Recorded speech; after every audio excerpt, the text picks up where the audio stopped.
Ugma na ang opening salvo alang sa kapistahan sa Birhen sa Regla sa Dakbayan sa Lapu-Lapu. Si Luan Mirondina adunay live report. May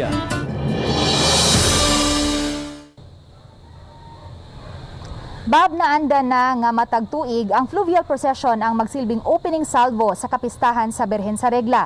Apan tungod sa nasinating pandemya ug aron malikayan ang pagdasok sa daghang mga tawo, inay mag-fluvial procession imotorkada ang imahen gikan sa Lapu-Lapu City Hall paingon sa simbahan sa Birhen sa Regla.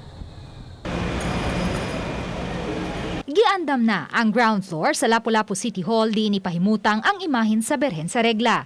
Gidayan-dayanan na usab og mga buwak ug tanom ang altar sa City Hall nga may replika sa imahen. Alas 4 karong hapon maabot ang imahen sa Birhen sa Regla alang sa overnight vigil sa dili pa imotorkada ugma sa buntag.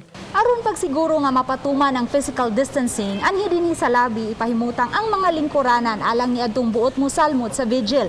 Apan lagi kay ang imahen adto man ipahimutang dito sa sulod, limitahan ang gidaghanon sa mga tawo nga makasulod ug mupatuman usab sila og one entrance, one exit aron pagsiguro nga dili magdasok ang mga deboto.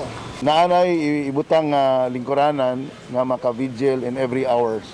We have already the schedule. The city administrator already made us a scheduling for the vigil. Gitataw ni Lapu-Lapu City Mayor Jonard Ahongchan nga way ipatumang lockdown ang dakbayan ug mamahimurang makabisita ang mga deboto nga mulupyo sa mga silingang dakbayan ug lungsod.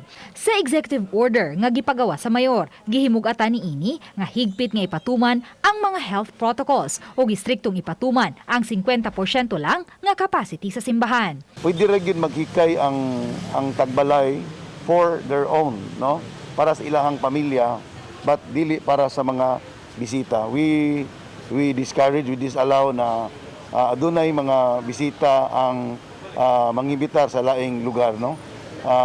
Para lang yun sa safety sa ato ang mga kaigsunan. So, anticipate na nato na kana sa mag-deploy ta og enough personnel to control sa mga tao.